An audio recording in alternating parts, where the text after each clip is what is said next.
So I'm Fritz, and I'm coming to you from Sao Paulo, Brazil, and February 23rd, 2022. And I'm Maude, coming to you from Patagonia, Arizona. And we are about to undertake a rewatch of certain classic Star Trek: The Next Generation episodes. I'm going to start with an episode called Conundrum, which aired basically 30 years ago, February 17th, 1992. And it was season 5, episode 14. And Maude is going to give you a synopsis. Okay, so yeah, as Fritz was saying, this is called Conundrum, this episode. And this episode starts like a lot of episodes do, with the Enterprise putzing around looking for alien life forms. And they stumble onto the starship, and they're really not sure how to react to the starship. So Worf is trying to pressure Picard to put on a more aggressive posture. Picard's contemplating, oh, do I want to really make this, the image of the Enterprise is that we're aggressive? And while he's contemplating that, this spaceship zaps the Enterprise, and all of a sudden everybody gets amnesia. I mean, not complete amnesia. They can still do their normal functions, but they can't remember who they are. They can't remember what role they play in the spaceship, and they don't recognize anybody else. So that's how it starts out, with them trying to figure out, who's who. And there's, in my opinion, a funny scene where Worf thinks he's the captain of the ship. And so to me, that was entertaining to see Worf giving everybody orders, and Picard sort of, oh, okay, Worf. So, and he's very comfortable with it. That was the best. I'm the boss here. I'm the boss. I'm going to sit in this chair because, I'm the boss. And he sits like, Worf, get the heck out of Picard's chair. That was the best part. He was so comfortable. I think I've never seen Worf more comfortable in any episode. He was the boss. But, to give him credit, though, give him credit is, he ends up that makes him look bad, a little bit arrogant. But by the end of the episode, he does end up playing a very positive role. But so you got this little moment where nobody knows what their role in the ship is, and they're kind of all figuring it out. But everybody's what's interesting is everybody sort of eases into what they used to be doing in the old days before they had amnesia. So they kind of eased into that. So we can talk about what meaning they haven't lost their recall of their functions, of their job functions. For sure, the job functions, that's a given. Yeah. But even beyond that, their sense of hierarchy is sort of maintained. You sort of feel like whoever was boss is, other than Worf, who's out of control, everybody else sort of eases into a comfort zone that's not dissimilar from what their comfort zone was prior to their amnesia. And then at some point they get the logs, and they find out who's who, and Worf gets all embarrassed. And you got to give. And by the way, this ship running under Worf, I wouldn't want to be in. He does not seem anywhere near as good as a captain. He's a reactive person, so he doesn't seem anywhere near as good as a captain as you're Picard. Editorializing now. Stick to the synopsis. Oh, am I still on the synopsis? I thought we moved on. So they do end up finding out who they are. They end up taking their position, Worf their correct position according to what they used to be. And then, Worf is apologetic. Picard is very magnanimous, says, oh, don't worry about it. And he takes over his role as captain. Then it turns out that when they got zapped, they changed the logs in the computer so that all of a sudden they're now no longer just putzing around looking for life forms. They're now on a mission to destroy the headquarters of what are they called? The Lycian, some alien race called the Lycian. Yeah, thank you. Yeah. Or Lycians. So that's their mission. And I think this is where, and so the spaceship, they direct the spaceship to attack. All of this is coming about because they've been able to access some degree of the logs, not all the logs, but they've reached the ship manifest, and they've reached certain history, and according to this fake history, the fake history is telling them that Starfleet is engaged in a genocidal war of long duration with the Lycean enemy. And so that's why they've been sent on this secret mission to destroy the Lycean headquarters.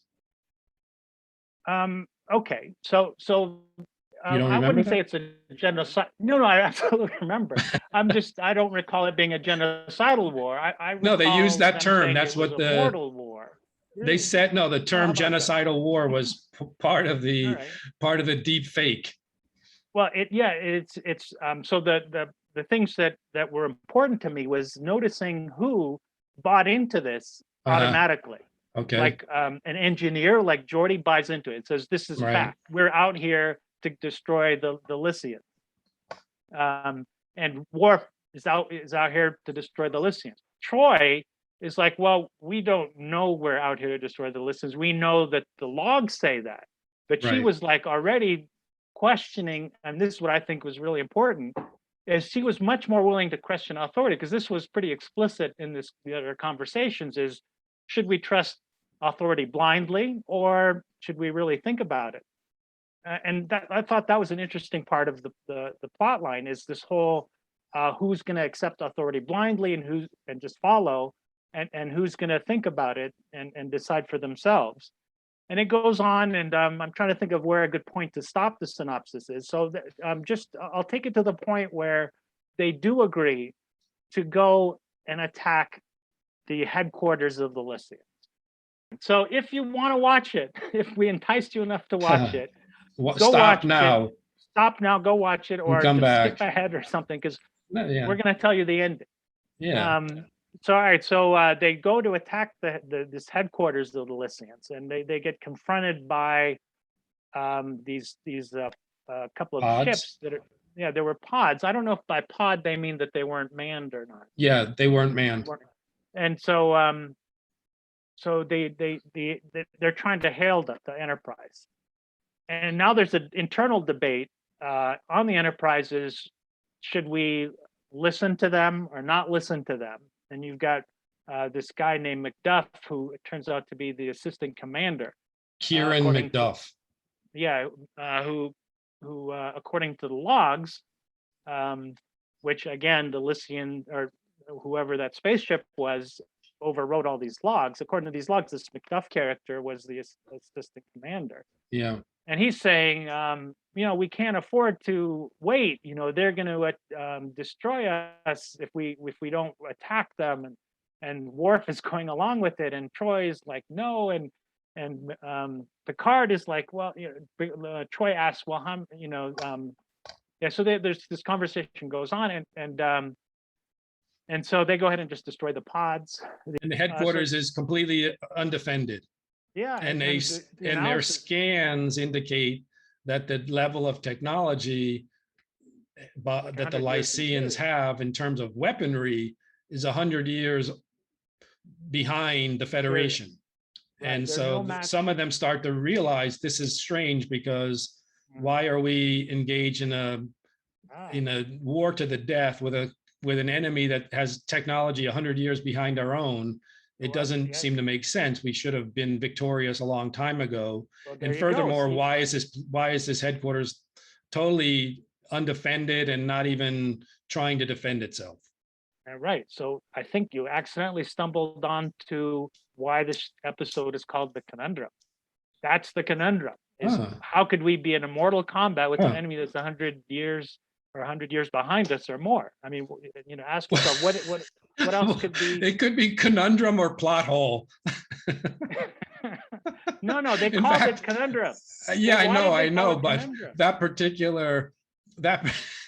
particular detail, I didn't think of it as being the conundrum, and it may be, although, and I wanted to point this out because one of the final ironies of the show is that I think it's Riker that says this, and this is basically, well, I'm getting ahead, but in the epilogue phase, Riker says to Picard, geez, how weird was that when they're like, they had all that, they have enough technology to create this deep fake and erase our memories, interfere with all of our ship technology, all of our computerization through this sophisticated energy wave that is so way beyond anything we have the capability of doing. True. And yet their weaponry is like 100 years, behind us. That's a plot hole. Yeah, that's a hole. I think that might have been. The funny thing is, Picard pretty much ignores him. Picard's like, yeah, and then he goes on with like his like final point of right, so that's like jumping the shark. They're gonna say all these geeks are gonna all come out and point this out, so let's just point it out and pretend it's on purpose. Exactly, pretty much. It was like preemptive right. Plot hole coverage. All right, so we're getting ahead of ourselves. So let's just wrap the synopsis up. So they get up to the headquarters. There's no resistance. They're just cruising along. And then now they're getting the photon torpedo ready to just wipe out their headquarters. And so Troy says, she's the one who brings this up. She says, how many people are in the headquarters? And there's 15,000. And so this brings up this whole moral dilemma of should we wipe out the headquarters, which is utterly space station, I guess, right? They called it their headquarters, but it was a space station. Yeah. And should we do that? Should we destroy this completely vulnerable? They're providing no threat to us based on a very suspect orders that we cannot verify, because that's the thing we forgot to mention. The synopsis is they couldn't verify because they were in radio silence for whatever. Correct. reason. That's the key to the deep fake. Right. Yeah. The deep fake twist is that according to the recovered mission directive, they're supposed to maintain radio silence while they undertake this mission. Right. And that any attempt to contact Starfleet would be a violation of their orders. So you've got Geordi the engineer who's taking it at face value, that what you see is reality, and Data supports him. Picard is getting, on this one hand, he's getting this input from Data and McDuff and Geordi, telling him, look, our orders are to destroy the headquarters. Right. We need to destroy the headquarters. Right. And on the other hand, you have Troy who's telling him this doesn't seem right. Something intuitively seems wrong here. And then you have Picard saying there's a moral issue here. Is it morally correct? So all this is happening in real time. There, in a matter of seconds, they've got to decide whether to destroy this whole headquarters. And in the end, Picard says explicitly, he says, I'm not going to kill defenseless people. So he basically says, in the end of the day, regardless of the orders, regardless of the veracity of the orders, I'm going to make a moral decision. To me, that's, even though the episode is called Conundrum, to me. But what happens after that? So, we could all anticipate what happens. Picard's a good guy. So you guys can guess. They decide not to zap. Well, he at that point, he looked like he was not going to zap the planet. The headquarters, but in the background, he wanted to open a channel of communication. So, but in the background, while it was becoming apparent, right, that he wasn't going to blow him out of the sky, it turns out McDuff shows his hand, and he behind the scenes, I left this out. I'm sorry, but he was trying to work on Worf to have a mutiny. Correct. And so he's like. He says, okay, I'm taking over. Picard is he's just a diplomat. He's not doing what he's ordered to do. So we're going to do a mutiny. And he sort of appeals to Worf, who he'd been working on to do a mutiny with them. And so this is the moment of truth for Worf. Is he going to be loyal to his position, which is subservient, I guess, to Picard, or is he going to follow his ego, which is telling him, I know what's right and this is wrong and we have to mutiny? And he makes the decision that he's going to be loyal to Picard, and he attacks with his phaser. He attacks this Macduff guy, and then everybody starts shooting poor Macduff. He gets fried. That was pretty. All of a sudden, they went right to phaser. I mean, right. That's what I thought. It's like, okay, they're going to stun him. No, all of them. They were kicking him while he was down. They completely fried him. He was on the ground. They were still frying him. And he was revealed to be like half reptilian or something. It was like the only special effects in the entire episode. All right. So happy. So that was the plot. So well, you did leave out one thing I want to make sure we absolutely, which is important. But there was a war crime committed earlier in the episode that was completely glossed over, as I recall. Oh, because the pods were after they went in the initial phase when they recovered the deep fake mission directive, which was that they were on this guerrilla attack, moving into to wipe out their Starfleet's mortal enemy, and they encountered a vessel that was described as a destroyer with 53 people on board. And Macduff said, we have to, and then they were being scanned. They said, oh, they're scanning us. Right. And they went to red alert, and Picard wiped them out, killed them, destroyed them. He hesitated, but he gets credit for hesitating. But didn't they destroy that? They did, but the point at which they destroyed them was when they locked onto them. So right. It was. I think it would be an easy argument that it was self-defense. Were there other ways they could have disabled the ship? That hasn't been disclosed. But they didn't do anything until they'd locked onto them and were about to fire on them. Yeah, but fair enough. Although initially they were being scanned in a way that was like they're scanning us to determine our capacity. They weren't scanning on us. I didn't know that they indicated that they had sort of been locked, had received like weapon lock. I don't know that they have that level of capability of determining that the enemy, because I don't even know that they knew the type of warship it was. Was it supposed to be a warship from the Lycians? Yeah, I that's what I assumed, and they did lock onto them, and they were about to fire on them, and I remember it was Riker, I think, even said the magnitude of the weapons they were about to fire, and it was trivial.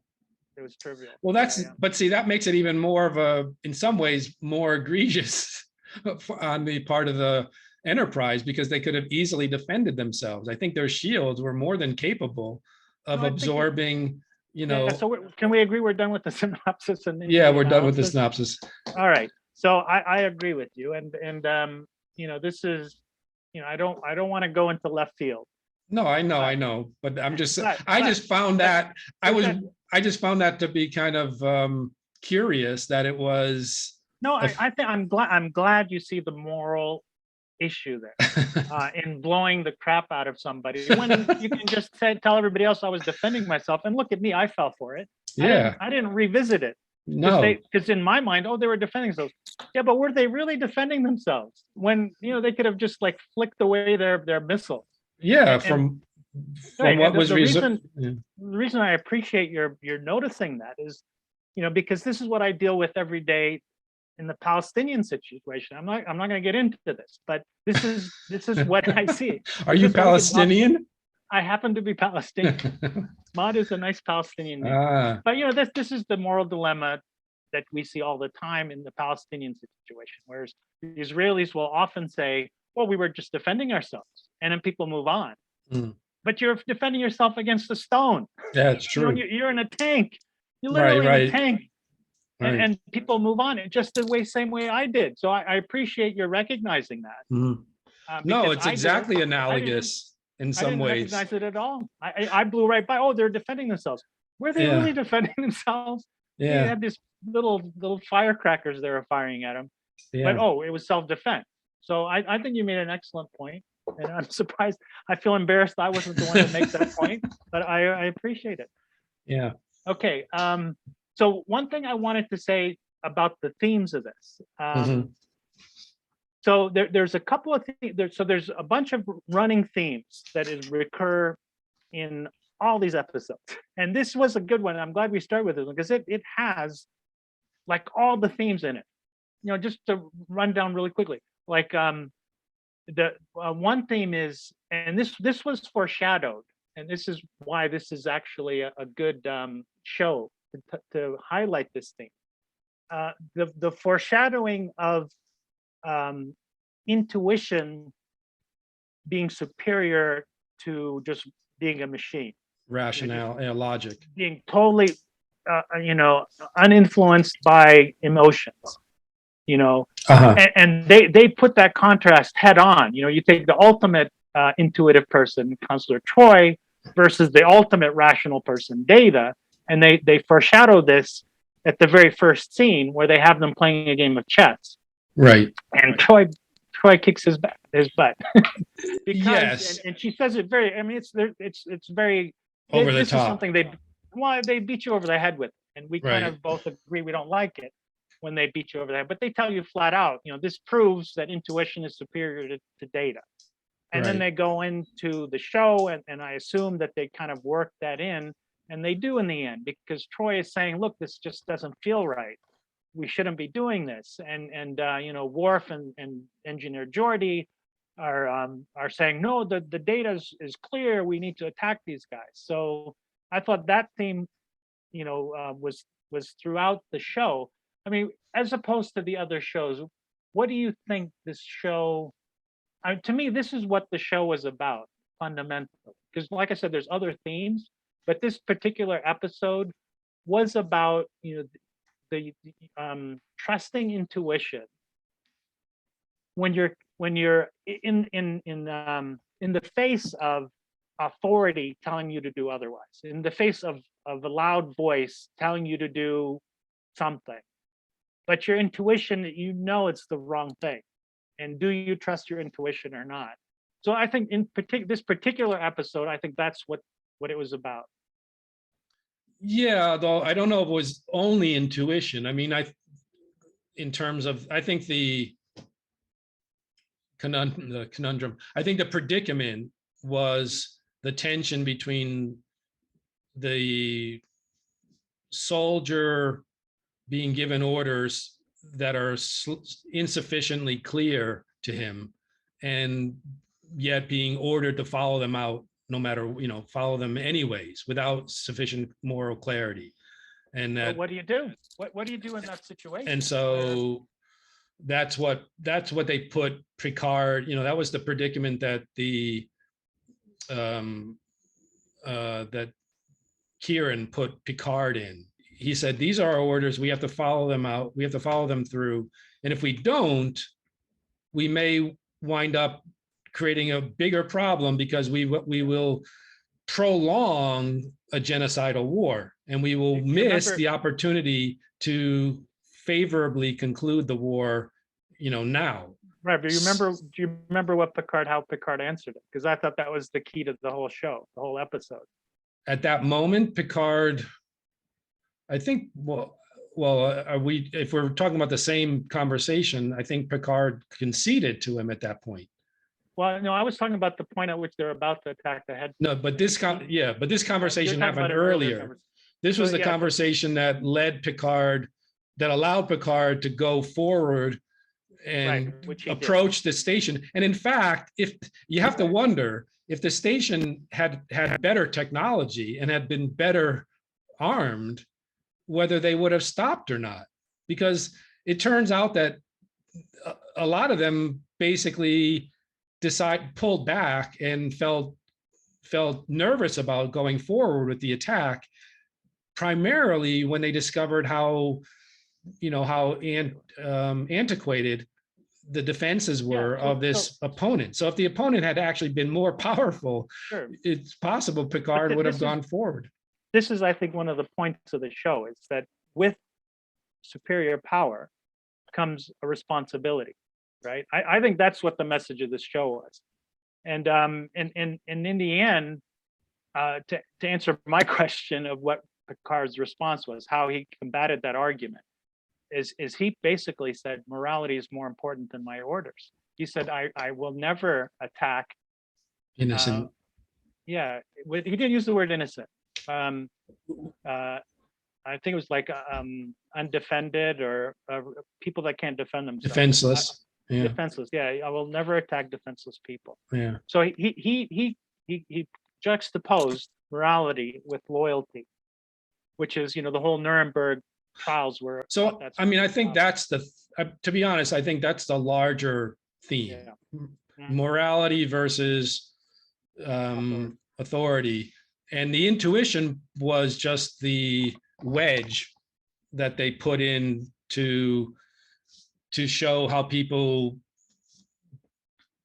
basically, they were pointing out that intuition informs our morality. Yeah, I think it says there's an inner voice that's, you know, the good side and the bad side. I think that they're saying there's an inner voice that lets you know what's right and wrong. You know what's right and wrong. Yeah. Based on intuition or whatever. And then you choose what to do. And at the other parties, the more warrior mentality types were willing to suppress, even though they had some of the same intuition, they suppressed that intuition, except for Data, obviously. And they let their soldier. It wasn't warlike. I mean, but the Geordi was not warlike, and he was the first guy to talk in that meeting room when they decided whether to go forward or not. He said, "Look, it's clear. Our mission is clear. We're supposed to go attack the headquarters." So he was not influenced by warlike. He was influenced by his geekiness and accepting the world in front of him as if it's reality, being overly rational and not recognizing that there's some things that are not pure material in the world. That's what I assume intuition means. But you're going to have to, if your argument is that they're juxtaposing or comparing warlike versus non-warlike, you know, how are you going to explain why Geordi was supported? No. I'm not saying that. I'm saying that I was agreeing with you, to be honest. I was just adding a little bit of what I thought was clarity in terms of the fact that it wasn't just, I'm saying it wasn't just Troy that had intuition. Troy was like the extreme end. She was the one that had the most intuition. So she believes in her intuition. So that was what, as you said, that was what was foreshadowed, right? They foreshadowed that she was going to be the moral voice or the intuitive voice in this episode. She was the one that was saying something seems wrong. I think I know you. You know, she was seeing through a lot of the deep fake faster than anybody else. But the other ones also, I'm saying to some degree, the other people also had doubts. Like Picard had doubts, as we saw, and Riker had some doubts when he pointed out it seemed odd that we're in a genocidal battle with an enemy that's far less powerful than ourselves. So they had these doubts, but like I'm saying, Riker in particular and Picard, they allowed their soldier side to dominate up to a point, and then they to shut off that moral voice. Yeah, they were. I'm just saying they had doubts, but they resisted the doubts longer than. That's all I'm saying. No, it's a valid point that soldiers are trained basically to silence the moral voice inside of them, which, like I believe everybody knows what's right and wrong. I don't think that part of it's debatable. It's just whether you act on it or not. And most of the time, unfortunately, people don't. Can I just bring in one, since this is a deep conversation, one comment I want to make about the humor side of it. I'd never really appreciated Next Generation's humor. When they try to be funny, right? When they try to be funny, they're cringy, unfunny. It's like we said, when Worf is being the captain, unintentionally, that's funny. But when they try to be funny, it's like the last scene was cringeworthy. I mean, this is how I felt. Remember, the last scene was the Riker, women, the three-way. Yeah. Oh All my right, God, the it was love horrible. triangle. Well, And let's they're like smirking, like, oh, this is so funny. This is acting like a guy with his hand caught in a cookie jar and smirking. It's like you have such a sophisticated episode. And you end up with right. like this little child's play that's intended to be funny, which I cringed at. All And right. So well, it reminded me of humor from the original series with Captain Kirk, just cringeworthy, intentionally trying to be funny when there's really no need to be, because the funny parts were just people acting normal. Did you find which it is funny? the final part, the resolution of the love triangle Which they're between. they're trying to be funny, right? They're always smirking and Yeah, yeah. I mean, lighthearted. there was one moment that was funny, intentionally funny, that worked, which was Data as the bartender.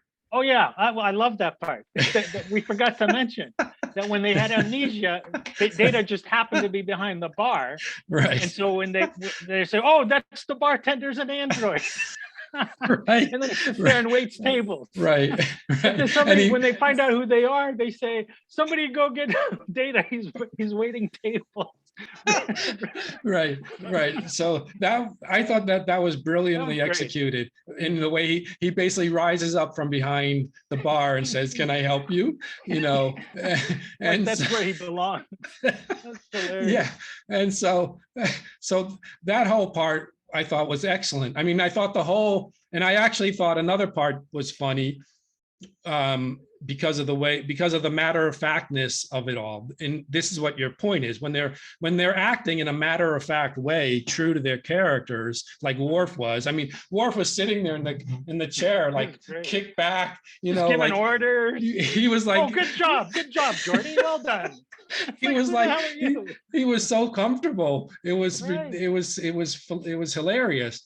And then And his look when he finds out he's second in command, he's like, "Oh," I mean, or he's well, not. I Like mean, I thought like going Worf, down the list. to use a term I've heard in other rewatches, I think Worf won the episode, to be honest, in terms of Yeah. being the most interesting character. With that he showed the most sides. I mean, he showed his desire for power, and He was the his most whole. complex character. Yeah, he was the most complex one, and um, he also showed that he was able to rebound from that, right? I mean, he initially he felt shame, but at having overestimated his role, and then he rebounded from that, and he apologized, I would push and him back a and little bit because Picard. Right. Picard also had growth in No, the Picard was, yeah, but Picard is always kind of he's always learning the and moral growing. superhero. Right, no, but he also showed vulnerability and growth because Uh-huh. when he first encountered the Lycian, he hesitated, right? He hesitated, and that's what allowed them to infiltrate, to zap him, Sure. right? If they had, if because he was thinking, well, maybe we should be nice, maybe we should, and everybody's telling Worf's telling him just zap him now, right? And so he hesitated, right? He could have easily said, "Oh, last time I hesitated," even though he didn't have the memory. But if he took that, if he had changed, if he had said, "Well, last time I hesitated, we got fried, so this time I'm just going to zap the headquarters," it would have been a much different story. So I Yeah. thought from there was a little bit of complexity in maturity, No, I guess, of course. in Picard. In But you fact, expect that. they set them up, or the story set them up as kind of the two poles leadership approaches. So Worf wanted to get tactical control first, Right. and once he had tactical control, he wanted to use that to his advantage, to the Starfleet's advantage. Whereas Picard wanted diagnostics. So they had this basic discussion of like, what's our priority in terms of recovering control of the ship? And Picard was saying, no, we need to get diagnostic. We need to have diagnostics on what happened. Yeah, we need to understand why we're in the position we are before we move forward. Whereas Worf was, was basically taking the attitude of, well, let's assume the worst. Let's assume we're engaged with an enemy, and if we are, then we better act aggressively. Right. So in Worf's ship, if he were commander of the ship, he's far more reactive. Sure. So whatever happens, he just reacts to it. And in Picard is more of, I'm not going to react until I Without understand. sufficient knowledge. Yeah, I want to get an understanding before I do anything. And it burned him the first time, right? When they got zapped by the guys that give him amnesia. Oh, you mean you think he hesitated too much? He absolutely hesitated. Why? Because Worf said, let's put up our shields, let's take a attack posture. Right. Oh, and he said, let's be diplomatic. Yeah, let's think about it. Yeah, let's not give him this posture. And he got burned by it. So in that particular context, Worf's response was the correct response. But in the later, and so nobody died in the end, other than Macduff getting fried.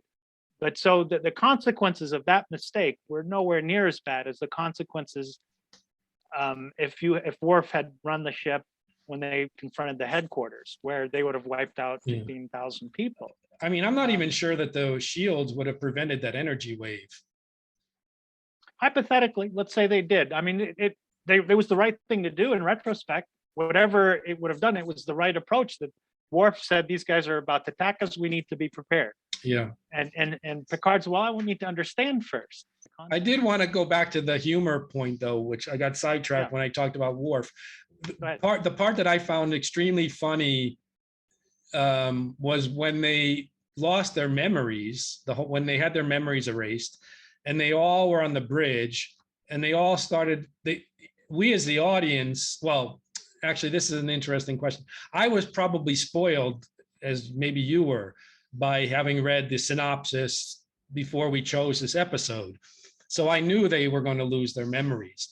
I don't know if a viewer in real time would have realized after the energy wave went through the ship what had actually happened until Riker says, I don't know who any of you are. And there was like a very long pause. I mean, Picard. No, it was Riker. I did double checked it. No, he said, I don't know who any of you are. Go ahead, finish it. And yeah, but before that, they were all just looking at each other for like a full minute in an awkward way. And they all, I don't know if they had been directed to do this or not, but this is, I thought, an important part of the episode from a theme perspective, intentional or not, is that they all seemed embarrassed. I thought that the reaction they had to losing their memory was embarrassment. I mean, they all were like Worf was like, they were all avoiding eye contact. They were all avoiding eye contact with each other for like a full minute. And there's no social cues at that point, right? So nobody knew how to act. Well, they were probably afraid to admit it. They probably didn't know that they were the only one, that everybody was in the same condition. Right. So Picard took it one step further. After Riker says, I don't know who any of you are. Yeah. Picard says, I don't know who I am. Right, exactly. So I thought that was extremely. Yeah, but I think it's an excellent point. I mean, that's extremely well done. Theme. I loved it. That was, and I don't know that this is another thing where I don't think it's intentional humor. But I think that might have been. I think Riker had a little nuance to what he said. Yeah, but it wasn't over the top. It wasn't shtick. It was just, and the thing about that was, and this is where I thought the show was strong, was that this situation, I thought the whole crew was admirable, and the show itself was admirable in that it didn't turn into a Lord of the Flies type of situation, which is what probably would have happened if this were done today on a new, in 2021. There probably would have been, a complete. I'm the captain. No, I'm the captain. Yeah, there would have been shootouts and whatnot. I mean, it would have been. Sure. But the way that the whole crew decided collectively to try to solve this problem as logically as possible was there was no power struggle. Very, very impressive, and it also pointed. I mean, it plays along with one of my pet peeves about entertainment, which is that this episode was remarkably good without having any of the over-the-top violence or my favorite threats. The 15-minute car chase. Yeah, no car chase, no intergalactic car chase. Right. And it was, and they, they underplayed the situation, to be honest, Yeah. right? So they underplayed the danger Very they so. were in, they said, let's take, let's try to do this in a diagnostic way. Let's try to recover our data, our records. And when they couldn't recover certain records, they tried to recover other records, and they maintained a certain degree of order. You mentioned earlier that they had some sense of hierarchy, or but because they did realize that they were part of a crew, and they did realize that the crew would have some kind of hierarchy. So that part was, I thought, just very well done. Well, and I and thought and that there was some subtle humor, pervasive subtle humor, because of that, because of their continuing to function without complete understanding of what they were doing. I Like, thought the most interesting person who reacted was Picard, because Picard was, there was a mutiny. Worf all of a sudden became the commander, right? And he accepted it, right? Because yeah, and the thing was, you could tell as Worf was giving these ridiculous orders and telling people, "Good job, Geordi," and doing all this reactive right. commands. You could tell Picard's like, That's not maybe I'm right. smarter than this guy. Yeah, maybe I'm the one who really should be captain. But he didn't. He just played it cool. Right? He Yeah. never confronted Worf. He's just saying, well, No. Worf, maybe we should consider this other option. Right. And I thought that was really interesting Right.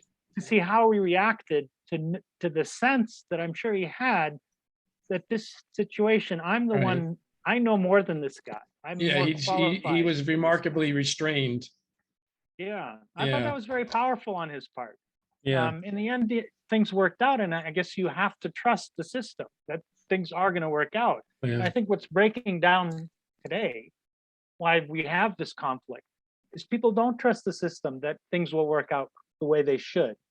And this one point I want to quickly make is that I think we have a sense of where we belong in the world, right? I think let's say um, I want to bring up the Fountainhead, but in the Fountainhead, I don't know if did you read the book? No. All right, so the protagonist is like this amazing architect, and there's a period where everybody shuns him, and he ends up like digging ditches basically, and he's this brilliant architect, right? And so you have the sense that this isn't where this guy belongs.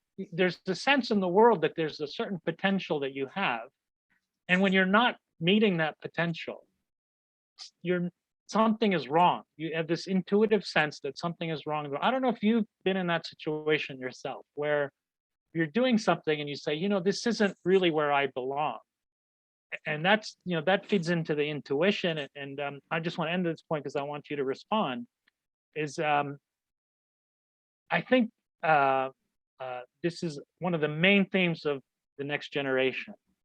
And you and I, just full disclosure, we discussed this earlier. Is that a running theme through these episodes is taking some of the characters and putting them in a position where they don't have the normal social cues that they normally have. There's the kidnapping episodes where they take them out of their normal life, put them in a different life. There's literally a one episode where Picard goes in the shoes of somebody else.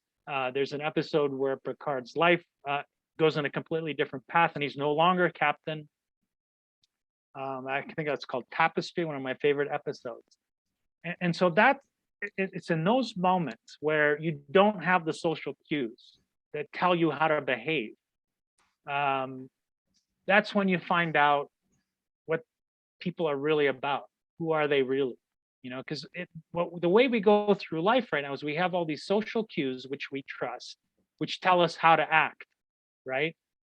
And what happens if those social cues aren't around? How are you going to act? And that's what I think is going on with these kidnapping and deserted on a going to deserted planet. It's like there's no social cues around you to tell you how to act. How do you act? And and if if the system that's around you is a system you don't trust, how do you act? You know, that's my take on it. Is you know, the reason, and I'll wrap this up for sure this time. The reason that the Enterprise didn't devolve into Lord of the Flies is because people trusted the system. They trusted that, you know, if I do my role, this is going to all work out.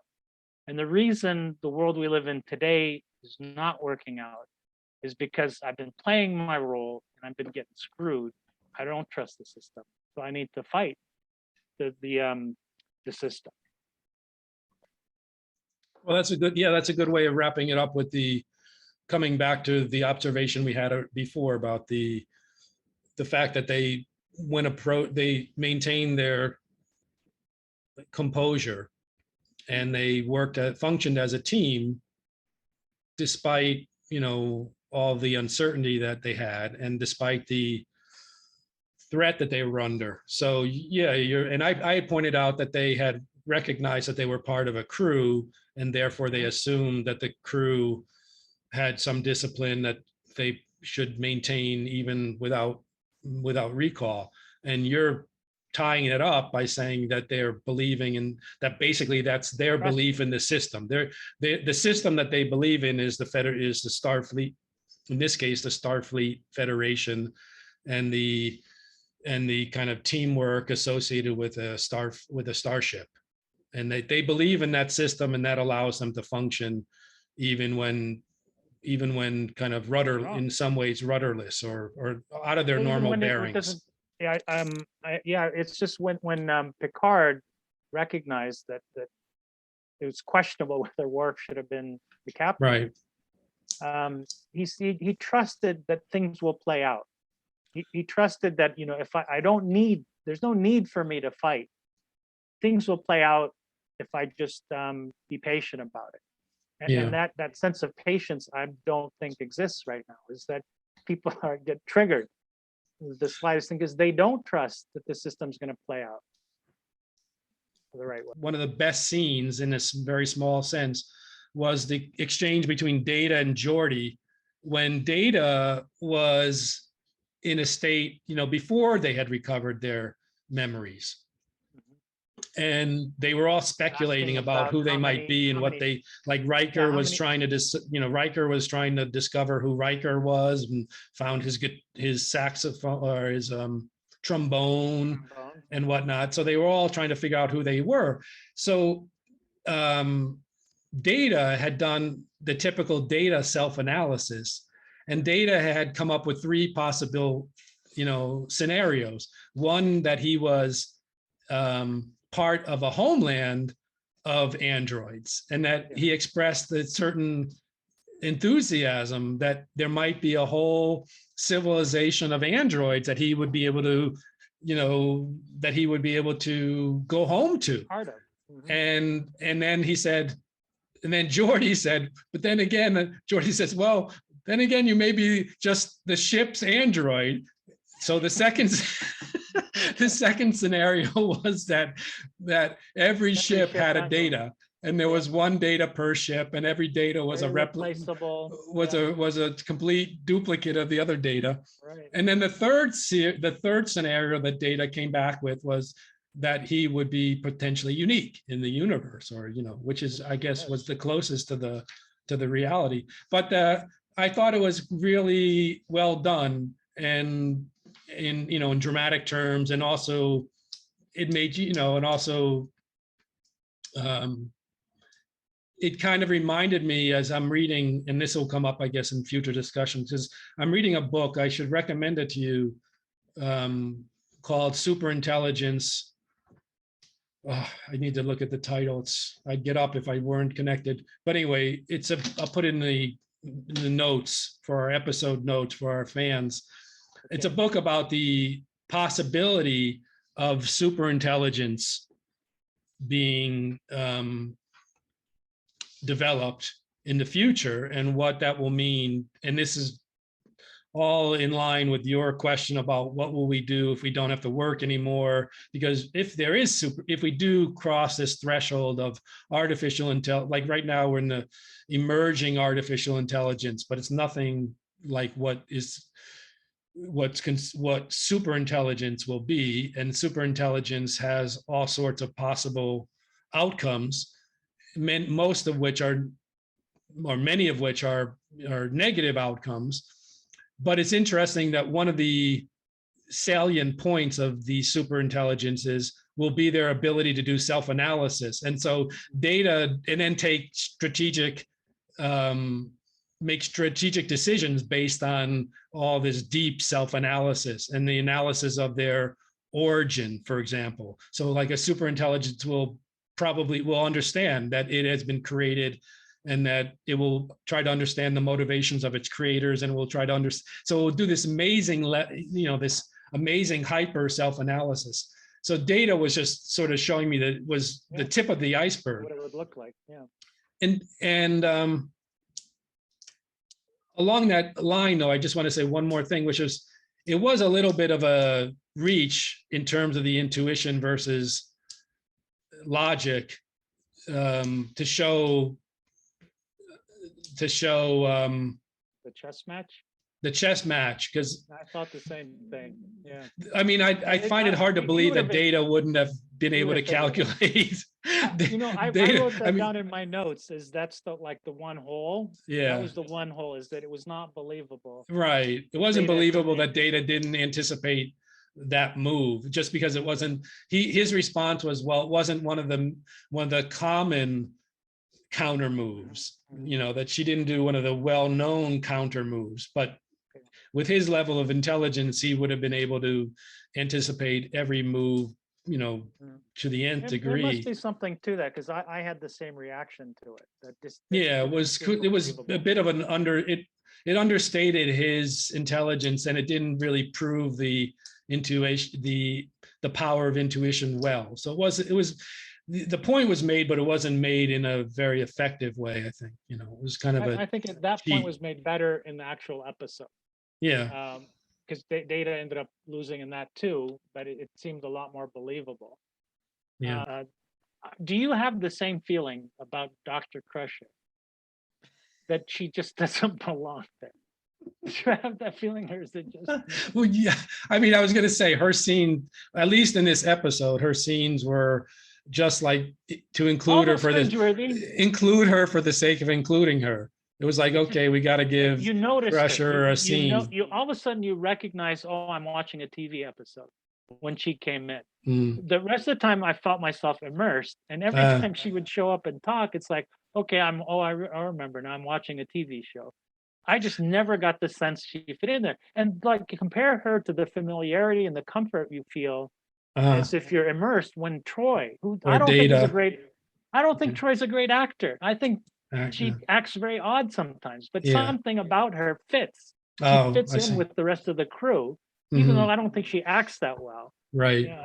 Picard is a much more polished. So you're referring, so you're actually criticizing more the character of Crusher than the actress herself, or both? Unfortunately, I haven't decided, because her replacement, or I think it's her replacement, was another doctor who I felt the same about. Well, she came, as I recall, this doctor started, left, and came back.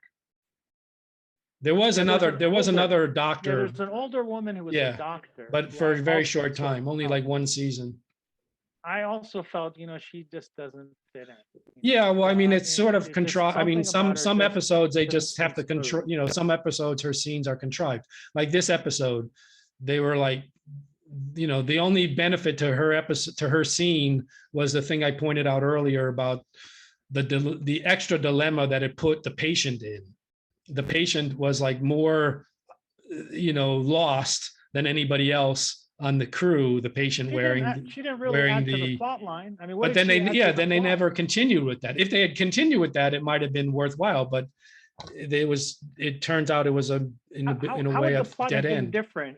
If Dr. Crusher didn't exist, how would the plot have been different? Yeah, it wouldn't have affected the plot line at all. No. And I just had that sense all the time. It's like, okay, let's get this over with because I want to get back to the show. This is like a Yeah, little no, I diversion agree from with the you. show. Yeah, her scenes were definitely the weak scenes in this particular episode. Yeah. Okay, you got anything else for us? No, let's call it a day. All right. I'm looking at how many people. We got 0 followers. Maybe we should see how long we can go with 0 followers. That should be our objective. Let's binge your Maybe, review. maybe we can set the record for the longest stretch with 0 Undiscovered. followers on. Undiscovered for the most time. Right, will be discovered in the 22nd century. All right, until next All right. time. Sounds good. Signing Catch you off. later.